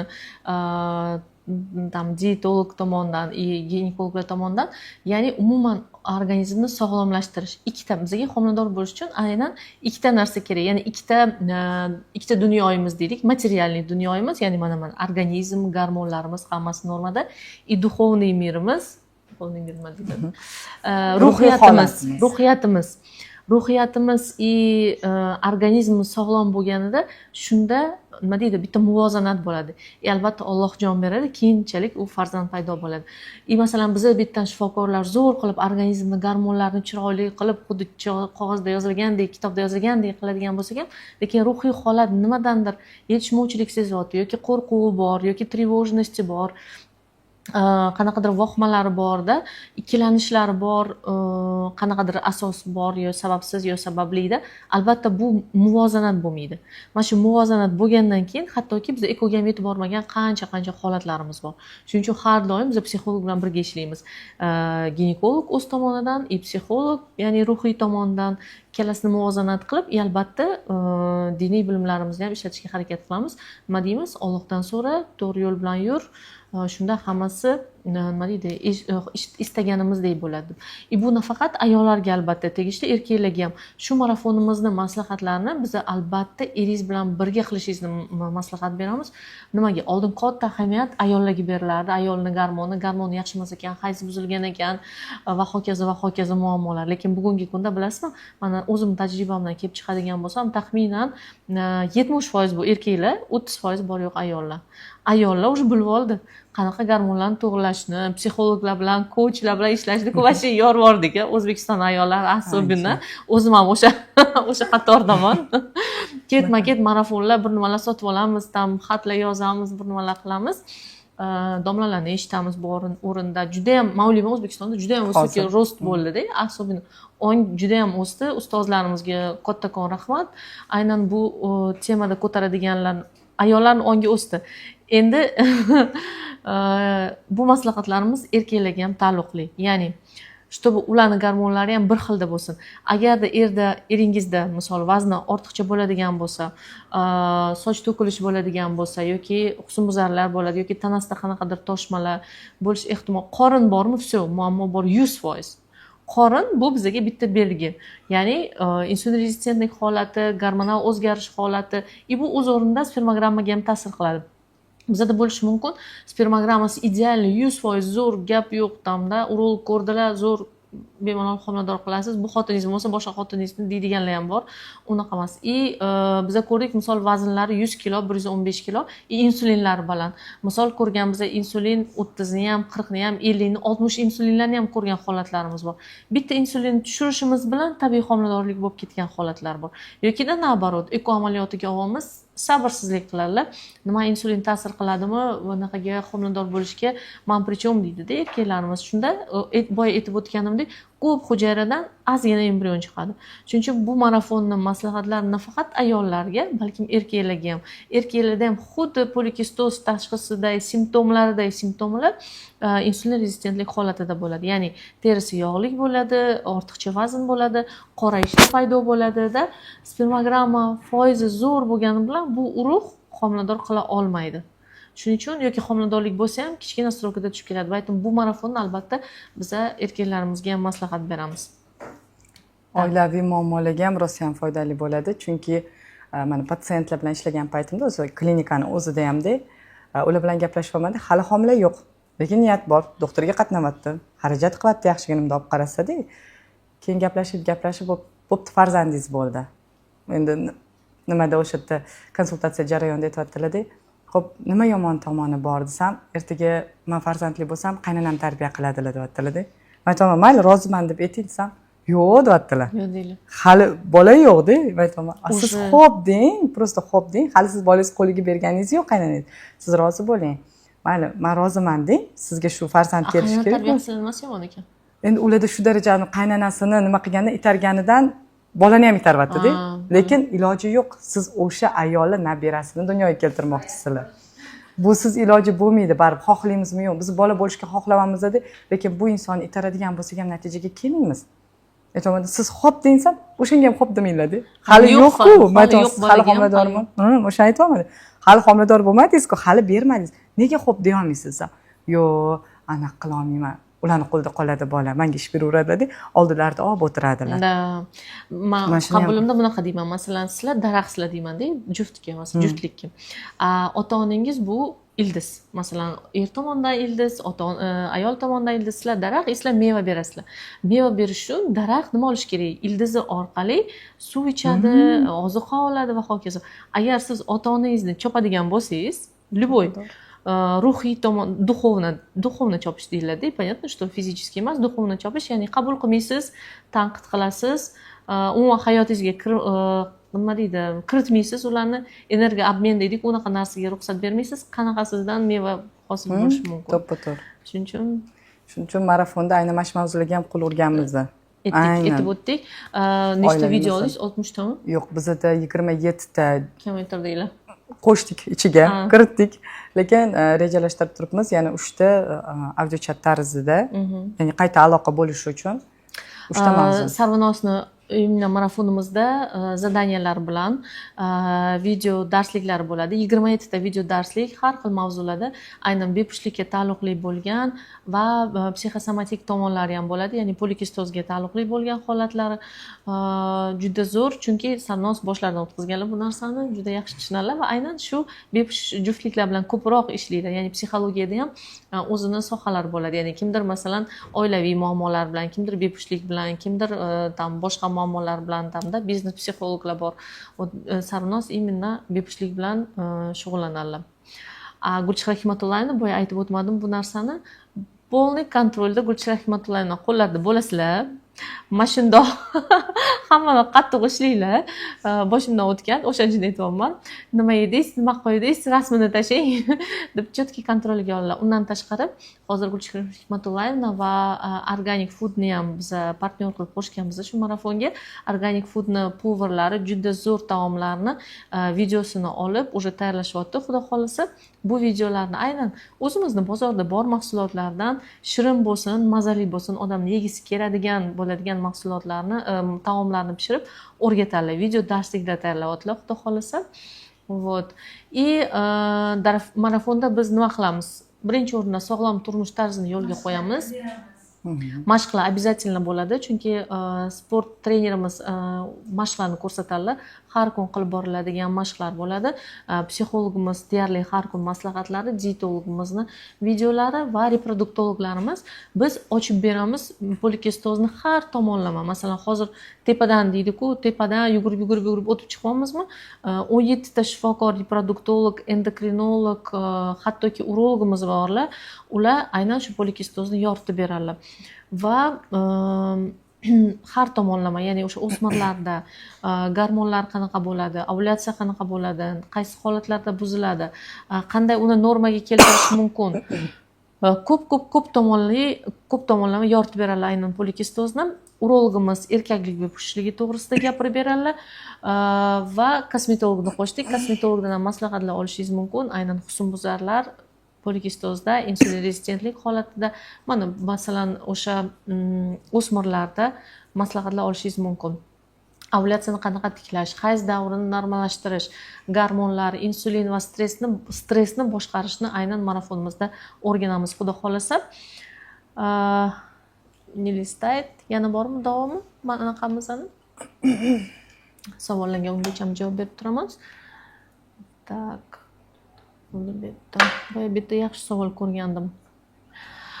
Bu marafonni nafaqat tabiiy homiladorlikka, balkim ekoga tayyorgarlik ko'radigan patsientlarimizdan o'chib qoldi. Telegram, наверное, выключился. Ekoga tayyorlanayotgan patsientlarimizga hammasiga mana shu maslahatlarni beramiz. Nima uchun? Bizda eko qilasizmi, chet elda eko qilasizmi? O'zi aslida mana shu chet elga oldin eko jo'natardik, o'zimizda klinika yo'q edi. Shu maslahatlarni berardik, yana qaytib kelaverardi. Bir-biridan eshitib, bemorlar yana qaytib kelardi. Shu orqali mana eko vrach deb tanildik O'zbekistonda. Bu marafonni maslahatlari organizmni sog'lomlashtirishga yo'naltirilgan. Shuning uchun ekoga tayyorlanayotgan bo'lsangiz, shu maslahatlarni qiladigan bo'lsangiz, psixologning maslahatlari, dietologning maslahatlari, sportni va reproduktologimiz maslahatlarini sizda sog'lom hujayra bo'ladi. Hujayra sog'lom bo'ldimi, ehtimol ekogacha yetib bormasligingiz mumkin, tabiiy homilador bo'lishingiz mumkin. Ekoga yetib bordingizmi? Embrionning soni ko'payadi, sifatli embrion soni ko'payadi. Nima uchun klinikamizda masalan выход blastulyatsiya deydi. Ko'p hujayra olamiz, ko'p embrion chiqadi. Kamroq hujayra olsak ham deyarli ko'p embrion chiqadi, chunki organizmni sog'lomlashtirishga e'tibor beramiz. Va bu sog'lomlashtirish aynan sizning qo'lingizda. Zo'r masalan organizmni sog'lomlashtirib bersangiz, bizning qiladigan ishimiz deyarli kam bo'ladi. Ozgina gormonlaringiz bilan follikullarni yetishtirib olib, embrionlarni hosil qilib, embrionlar ham zo'r 5AA, genetik sog'lom bo'lish ehtimoli baland bo'ladi. Nima uchun? Chunki organizm sog'lom. Sog'lom daraxt sog'lom meva beradi. Nosog'lom daraxt meva bermaydi yoki u puch meva beradi. Shuning uchun maslahatimiz nafaqat tabiiy homiladorlikda, balkim ekoga tayyorlanayotganingizda ham shu marafonga qatnashsangiz yaxshi bo'ladi albatta. Audio video darslarimiz bo'ladi yopiq Telegram kanalda. Demak, faqat yakshanbadan tashqari har kun darsliklarimiz bo'ladi. Reproduktolog, dietolog, urolog, somnolog, uyqu to'g'risida gaplashib o'tamiz. Psixologimiz Sarvinoz, kosmetologimiz qatnashadi. Dietolog tomonidan 30 kunlik menyu beriladi. Qizlar, bu juda katta mehnat. Chunki har kun kuxnyaga kirsangiz, nima ovqat pishirayotgan bugun deb o'ylab boshlaysiz, to'g'rimi? Ko'pchilik, menimcha har bitta o'zbek ayolning birinchi katta muammosi. Bu yerda tayyor menyu mahsulotlari bilan 30 kunga, ya'ni 1 oy davomida boshingiz og'rimaydi. Nima ovqat qilayki, meni sog'lig'imga foyda bo'ladi. Nafaqat sizni, balkim oila a'zolaringizni ham, juftingizni va uydagi qariyalar bo'lsa, qariyalarga ham foydali bo'ladi. Bu chunki insulinni tushiradi. Biz bilamiz, insulin miqdori baland bo'ladigan bo'lsa, organizm tez qarib boshlaydi. Demak, biz qarishni ham, ya'ni anti-age programma ham qilamiz aynan shunda. Gulchehra Rahmatullayeva aytayotdilarki, ikkinchi tipdagi diabet bo'lgan, ya'ni qandli diabet ikkinchi turi bo'lgan oila a'zoyingiz aynan ana shu menyudan ham foydalansa bo'ladi, ovqatlansa bo'ladi. Chunki bu o'sha qand miqdorini tushirishga yo'naltirilgan, bu juda zo'r, eng katta boyligimiz shu desa ham bo'ladi. Ilk kundalik vazifalar berib boramiz, xudo xolasa. Следующий slayd. Undan ham zo'r tomoni bor marafonni. Ya'niki hamma homilador bo'lish xohlaydi, to'g'rimi? Faqat homilador bo'lish bilan ish bitmaydi-da.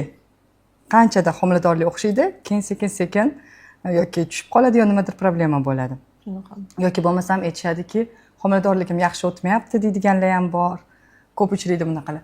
Bu yerda maqsad homilador bo'lish emasda, faqat har tomonlama sog'lom farzandni dunyoga keltirish. Sog'lom farzandga homilador bo'lish. Chunki hamma niyati shunaqa turibdi, men homilador bo'lsam bo'ldi. Yo'q, homilador bo'lgandan keyingi protsess uchun ham tayyorlanish muhim. Hatto Ibn Sino hazratlarining yonlariga borishadi-ku, hozirgina farzandli bo'ldim, nima maslahat berasiz? Bolam shunaqangi bir shaxs bo'lsinki, komil inson bo'lib tarbiyalansin degan, 9 oyga kechga qolibsiz deb aytilinadi. Hatto bolalar psixologiyasida aytiladiki, tarbiya qachondan boshlanadi deganda, homilani rejalashtirgandan deyiladi. Niyat bilan, birinchi o'rinda niyat qilib, o'sha yerda niyat qildim, buyuk inson tug'ilishini, butun ummatga foydasi tegadigan, ummatni savobini, duosini oladigan inson, bizani ummatni buyuk cho'qqilarga olib chiqadigan insonni niyat qildim deb inshaalloh qizlar boshlaymiz marafonimizni va bu yog'iga butun mana rejalashtirish, homiladorlik paytida ham yaxshi niyatda, yaxshi gumonda bo'lib, sog'lom oziqlantirib, xudo xolasa sog'lom farzandga erishish. To'g'ri aytdingiz Sarvinoz. Chunki aynan polikistozda biz bilamiz, vazni katta farzandlar tug'ilish ehtimoli baland bo'ladi. Ya'ni masalan 5 kilo, 5,5 kilo, 6,5 kilogacha farzandlar tug'ilishi mumkin. Bizda bu noto'g'ri tushuncha. Voy, pahlavon tug'ilibdi, bogatir tug'ilibdi deyiladi. Aslida vrachlar aytadiki, oyisida demak polikistoz bo'lgan, insulin rezistentlik holati bo'lgan, qandli diabet bo'lgan bo'lishi mumkin deb biz vrachlar aytamiz. Shuning uchun bu farzandni sog'lig'iga ta'sir qiladi. Ya'ni farzandda agarda homiladorlik paytida hali ona qornida bo'lganda onada insulin rezistentlik holati bo'ladigan bo'lsa, bu farzandda qandli diabet bo'lish ehtimoli baland bo'ladi. Demak, siz farzandingizni nafaqatgina nima deydi, sog'lom tug'dingiz, balkim yana oldini oldingiz qanchalik gormonal o'zgarishlarni. Tariflar to'g'risida Gulchehra Hikmatullayeva siz aytib o'tasiz.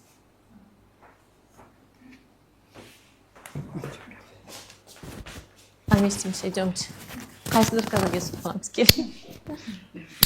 Demak, bizda 3 ta tarif bo'ladi. Eng birinchi tarifimiz bu 150 ming so'mmi narxi? Da, teparoqda edi.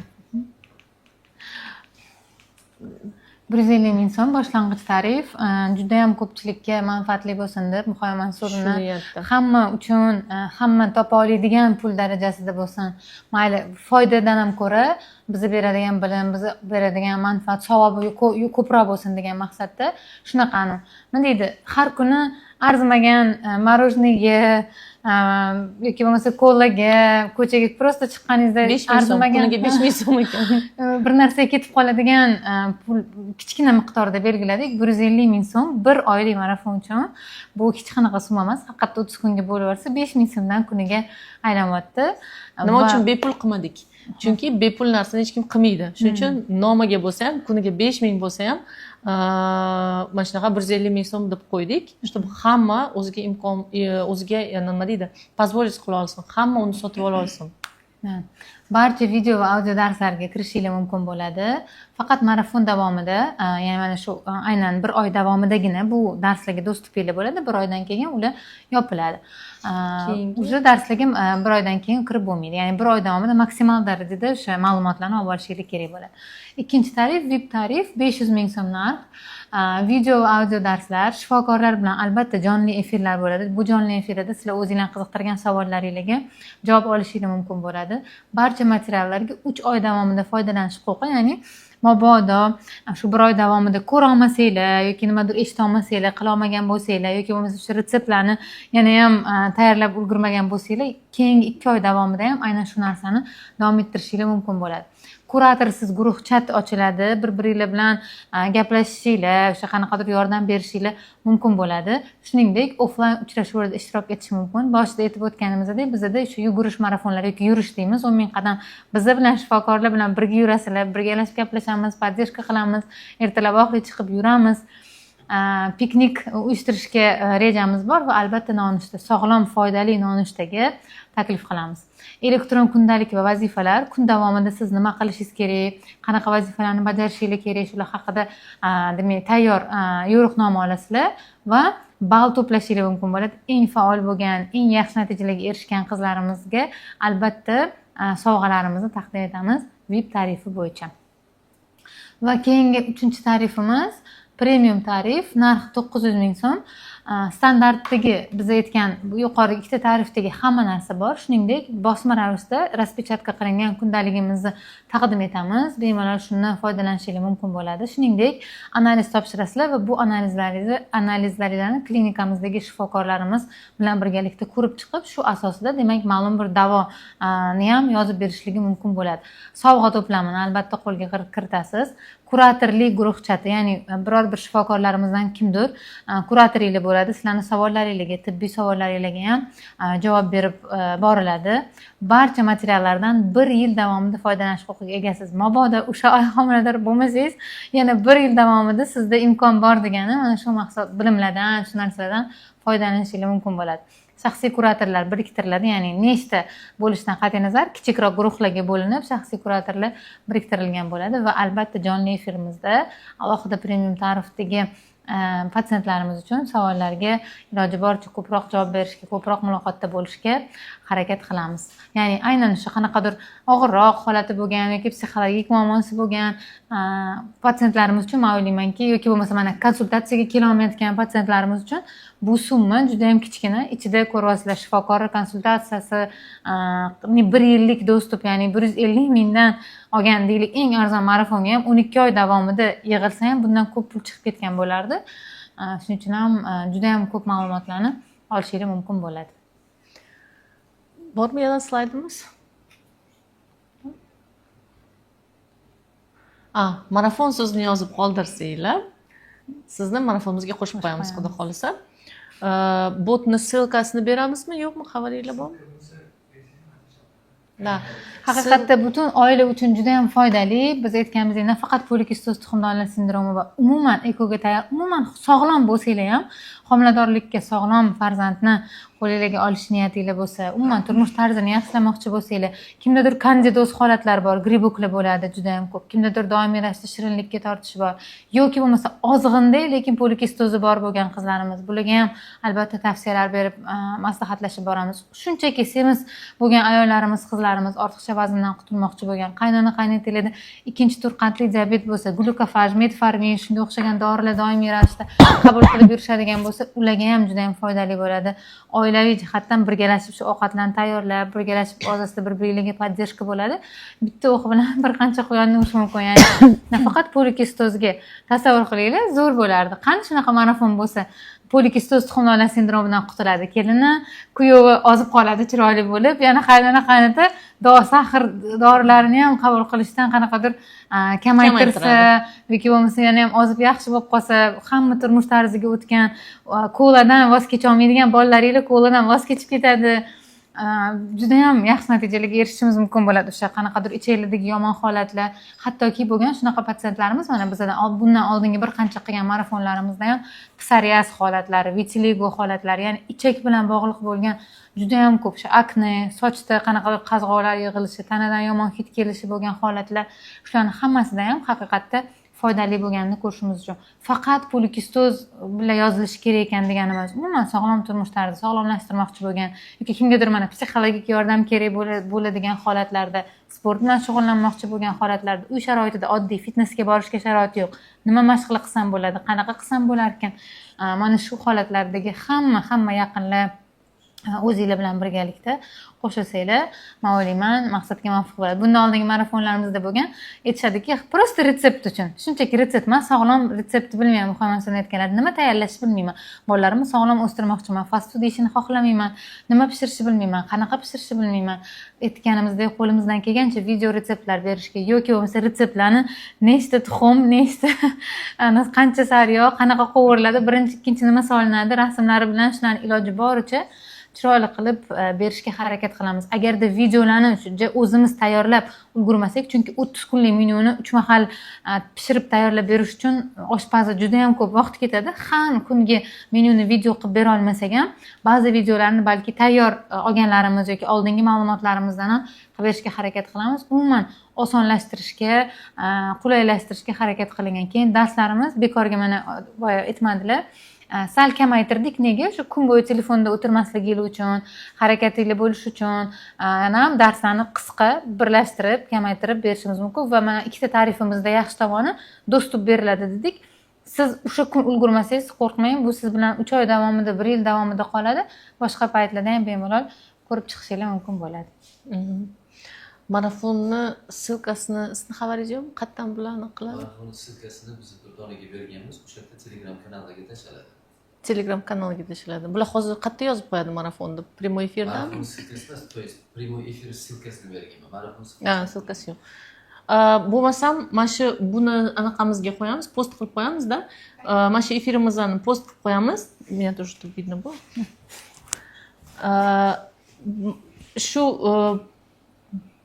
Shu efirimizni post qilib qo'yamiz va tagida marafon deb yozsanglar, sizlarga avtomatik o'sha silka keladi.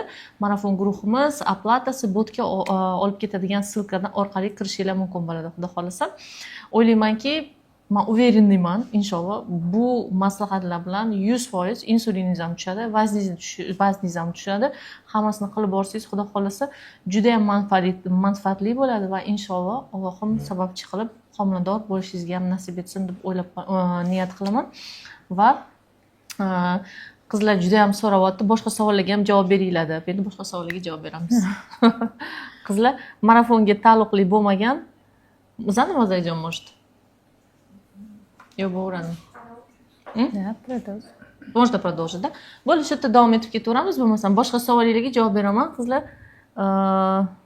Tak, marafon Telegram kanalida bo'ladi. Ha. Silkani jo'natamiz, marafon deb yozib qo'ysanglar. Polikistos sindromi bilan ham homilador bo'lish mumkinmi? Siz kechroq kirgan bo'lsangiz kerak. 100% bo'lsa bo'ladi. Faqatgina polikistos sabab bo'ladigan bo'lsa, u bugungi kunda sabab emas bepushtlikka. Tak, qachon ishga chiqasiz? Xudo xolisa, Dilshod juda ko'p yozdingiz. Ko'rdim savolingizni. E'lon qilamiz ishga chiqadigan kunimni, xudo xolisa. Aniq bitta rejimga tushib olmaganimiz uchun qizlar ming bor uzr so'rayman bemorlarimdan, patsientlarimdan. Transfer kutadigan qizlar bor, men juda ham yaxshi bilaman. Mas'uliyatni juda ham yaxshi sezib turibman. Mani ko'pchilik kutayotganini ham bilaman. Xudo xolisa rejimga tushib olganimizdan keyin ishga chiqamiz, e'lon qilaman uni обязательно. Ordinaturaga studentlar qabul qilinadimi? Ha, albatta. Ordinatura Qachondan boshlanadi deyapti. Qachondan boshlanadi? Suhbatga chaqiriladi. Ordinatura deb direktga yozib yuborsangiz, sizga daniylarni beramiz. Tak, endometrioz bilan homilador bo'lsa bo'ladimi? Ha, endometrioz bilan homilador bo'lsa bo'ladi. Bu marafondagi maslahatlarni olishingiz mumkin. Sizga ozgina boshqacharoq maslahatlar. Buni keyingi oyga marafon qilamiz. 1 oy davomida aynan endometrioz bilan xudo xolisa shug'ullanamiz. Lekin endometrioz nima deydi? Sog'lom hayot turmush tarzida o'zini bez gluten va bezmolочная diyeta bor. O'shani rioya qilgan holatda organizmda yallig'lanishni pasaytirgan holatda homilador bo'lish ehtimoli keskin oshadi. Boshqa sabablar ham bo'lishi mumkin. Murskoy faktor bo'lishi mumkin. Sizda endi sababini yana bilmayman nima borligini. Lekin faqatgina endometrioz bo'ladigan bo'lsa, sog'lom hayot turmush tarzi bilan bemalol homilador bo'la olishingiz mumkin. Sababsiz bepushtlikni ko'pchilik so'radi. Ayolda ham, erkakda ham homilador bo'la olmayman. Menda ham, erimda ham hammasi yaxshi. Bizda bu sababsiz bepushtlik deyiladi. Bu holatlarda biz sal chuqurroq tekshiruvlarga o'tamiz. Ya'ni integrativ biokimik tekshiruvlarni qilamiz. Gomosistin, ferritin, C reaktivni biolog, yallig'lanishni qidiramiz organizmda. Bular hammasi normal holat bo'lganda ham stimulyatsiya berib, hattoki follikul o'zi yetilyapti, yorilyapti. Shunga qaramasdan ozgina stimulyatsiya qilamiz. Agarda bepushtlik misol 2 yil, 3 yil bo'ladi va undan oshiq bo'ladigan bo'lsa, bachadon ichi inseminatsiyasini maslahat beramiz. Bo'ladi bizda juftliklar 5-6 yil bo'lmagan homiladorlik, bepushtlikning sababi yo'q. Bunda eko amaliyotni ham maslahat berishimiz mumkin. Bunda psixologik tomoni ham bor. Aynan shu homilador bo'lmasligimiz besabab degan joyimizda psixologik sabab ustun turadi ko'pincha. O'sha psixologik bo'lganligi uchun ham biz 3 ta dugona qilib o'tiramiz. Ya'ni o'tda psixologik sabab aniq turadi-da. O'tda qarash kerak. Qattiq juda qattiq qarshilik bo'ladi. Biz aqlda hammamiz xohlayveramiz hamma narsani, yaxshi narsani. Nimaga erisha olmaymiz-da? Chunki ichimizda juda ham qattiq, kuchli qarshilik bor. O'sha qarshilik shunday qo'yib yuborilgan paytda yechim bo'ladi o'zi. Marafonda faqat polikistozmi deb aytibdilar. Yuqorida boya qolib ketdi. Juda ko'p masalada ekan. Men o'zim ham ko'rib, men o'zim qiziqib ketdim, to'g'risini aytadigan bo'lsam. faqat psixologik tomon aytilgan umuman hamma sog'lomlashish to'g'risida, ya'ni ham tanan sog'lomlashish, ham ruhan sog'lomlashish to'g'risida. 1 yil oldin eko qilgandim va muzlatilgan embrionlar necha yilgacha saqlasa bo'ladi. Umuman bemalol 10 yilgacha ham saqlasangiz ham bo'ladi. Sog'lom bolalar tug'iladi, ha, albatta. Oligostenoteratozospermiya tashxisi bilan homilador bo'lsa bo'ladimi? Ha, afsuski darajasiga bog'liq uni. Masalan, 3-daraja bo'ladigan bo'lsa, faqatgina EcoXC amaliyoti orqali homilador bo'lishingiz mumkin. Inseminatsiya orqali bir urinishda beremenность bo'ladi. Bo'lgan holatlar bor albatta, lekin inseminatsiyada nisbatan homilador bo'lish ehtimoli pastroq, 14% hisoblanadi. Masalan, ekoda 50-70% beradigan bo'lsak, inseminatsiyada 14% beramiz.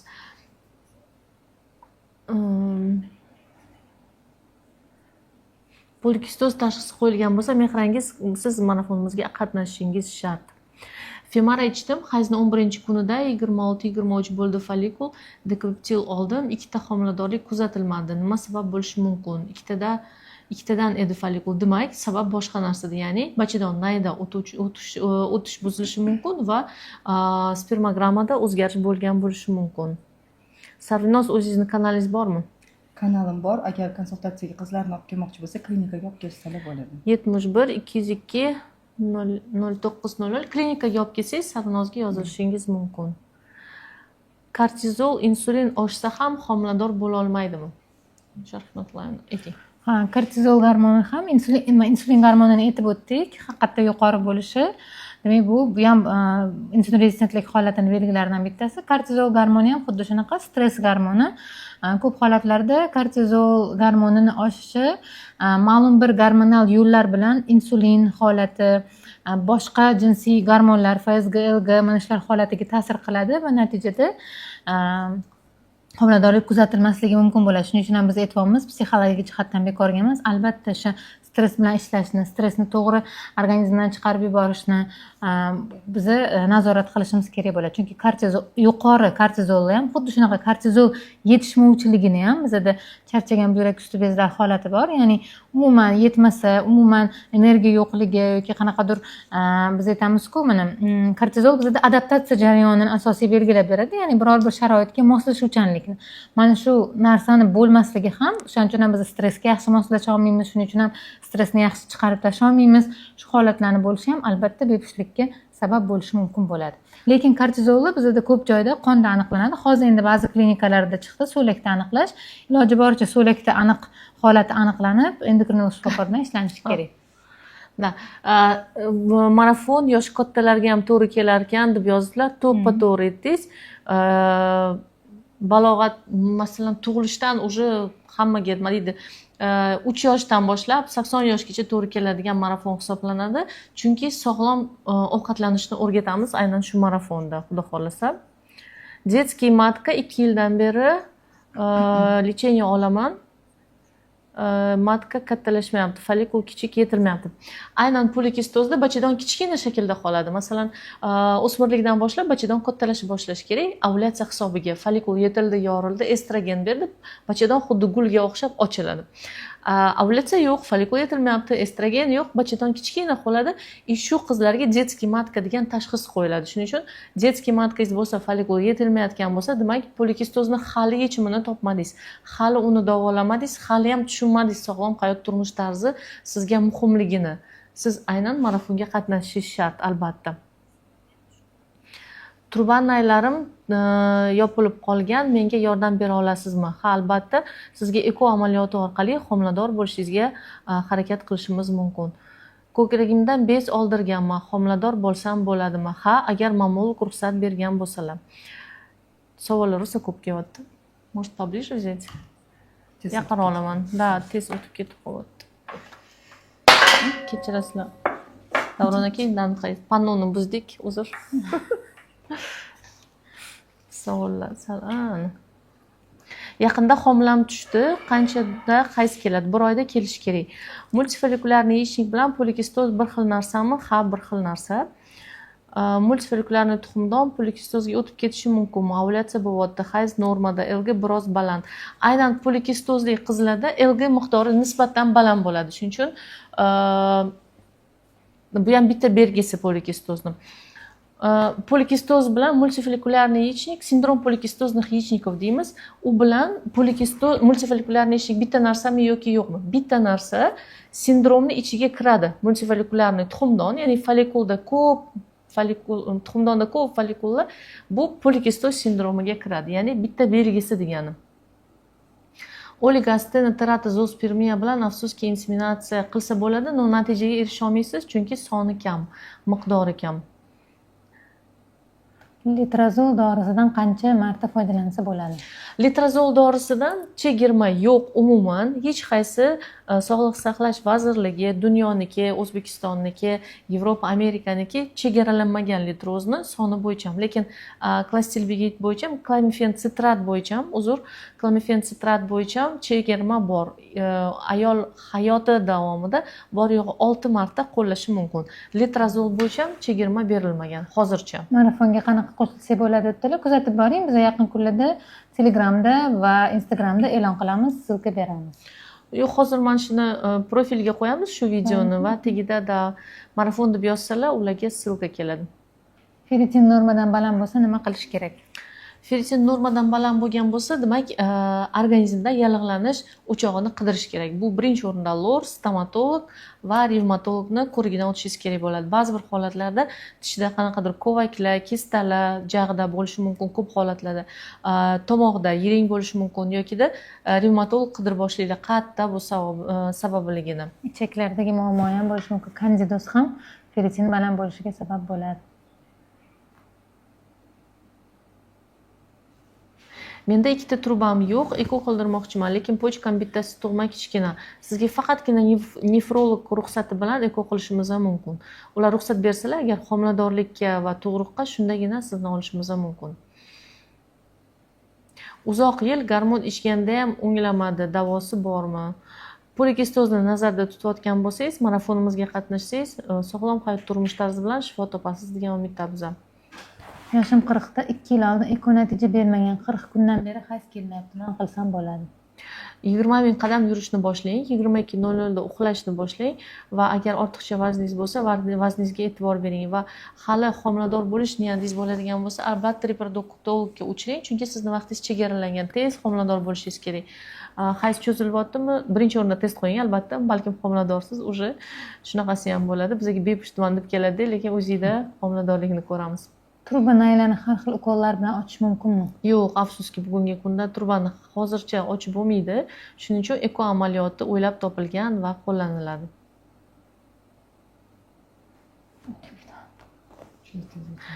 Hayzim juda kam kelyapti. Nimadan bo'lishi mumkin? Zolushka. Hayz kam kelishini men maslahat berardim ginekologga. Hayzingizni 14-15-kuni chiqib, uzi qilib, bachadon shilliq qavatini, endometriy qalinligini e'tibor berishingizni maslahat berardim. Agar u 6 mm dan ortiqroq bo'ladigan bo'lsa, demak bu faqatgina sizni noto'g'ri otsenkangiz, ya'ni baholashingiz.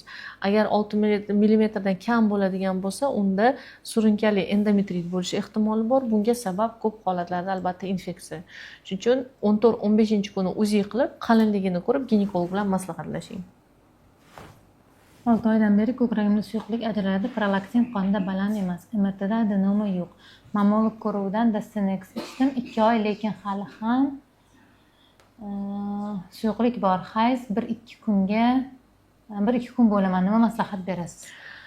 Agarda prolaktin normada bo'ladigan bo'lsa, oddiy prolaktin, makroprolaktinni tekshirishni maslahat bergan bo'lardim. Gipofiz ham normada bo'ladigan bo'lsa, uxlashni vaqtida uxlashga e'tibor bering. Yana bitta sabab prolaktin baland bo'lishini, ko'krakdan sut kelishini bu og'ir jismoniy mashqlar. Ya'ni bu sportsmenlarda bo'ladigan holat. Sportsmen bo'lmasangiz, vaqtida prosta uxlashga e'tibor bering. Polikistoz 32 kunda hayzim keladi. 32 kunda testi chiqdi. 35 kunda kolleksiya выделения 2 kundan keyin meshinni chiris. Beremiz bo'ldi, shunda ovulyatsiya bo'ldimi? Albatta, ovulyatsiya bo'ldimi demak. Agar homiladorlik bo'lgan bo'lsa, demak ovulyatsiya bo'lgan. Ovulyatsiya bo'lmasa homiladorlik bo'lmaydi. Hayz ham kelmaydi. Testda chiqib tushib qolish holatlari bu trombofiliya holati bo'lishi mumkin, qon quyuqligidan bo'lishi mumkin. Shunga ko'proq e'tibor bering vrachingiz bilan birgalikda. Tak. Qachondan beri yozilolmayapman, uzr. punksiyadan keyin follikul 9 ta bo'lsa, banking qilib, keyingi oy stimulyatsiya qilib, ikkalasini qo'shib x qilsa bo'ladimi? Ha, albatta. 9 ta. Bu aslida sizni tanlovingiz. Aslida biz uchun 9 ta hujayra bemalol yetarli x qilish uchun, agarda men yana yig'moqchiman, yana ko'proq bo'lsin degan maqsadda qilsangiz, bemalol banking qilishingiz mumkin. Birinchi hayzdan keyin o'smagan homilani tushgandan keyin bachadon ichida to'liq tozalanishi uchun bachadon ichini tozalashga qanday fikr bildirasiz? Qo'shilmayman, Nojin opa. Umuman to'liq tozalanishi uchun. Agarda tabletsirованный medikamentozный abort borda, bizda tabletka bilan homila tushdi, bachadonning ichi toza bo'ldi, biz umuman tegmaymiz. Bachadonning ichida nimadir qoladigan bo'lsa, gormonalniy kuritaj berishimiz mumkin. Albatta uni shifokor ko'rigida baholaydi. U polip bo'ldimi yo u qoniydimi ertaga, ya'ni sog'lig'iga ziyon yetadimi bu ayolni yoki yo'qmi? Bu albatta shifokor ko'rigidan. Rutin odatda tabletka bilan yaxshi tushadi va yaxshi tushganda o'zingizda ko'rganda ichi toza bo'lsa, umuman tozalash mumkin emas. Endometrioz kista bilan homilador bo'ladimi? Ha, bo'ladi. Davosi bormi? Ha, bor. Bu bezglyutenli, bezmolочная diyeta. Mana shu ikkalasiga e'tibor bering. Yallig'lanishga organizmda juda katta e'tibor bering. Yallig'lanish organizmda bo'lmasa, endometrioz o'z-o'zidan kamayadi. 40+larga ham marafon qiling. 40+larga marafon qilamiz. Biz endi 40+larga menopauza, наверное, Не хочется говорить menopauza deydi, кто-то рожает. 40 yosh juda qiziqarli yosh aslida. Kimdir endi erga tegadi, kimdir endi farzandli bo'ladi, kimdir nevarali bo'ladi deydi-ku. Shuning uchun 40 yosh uchun alohida bo'ldi marafon qilamiz, xudo xolasa. Сниженный авариальный резерvga kiritamiz uni. 3-oy bo'ladi. Mana hozir polikistoz boshladik, keyin endometrioz, keyingi xudo xolasa сниженный авариальный резерв qilamiz.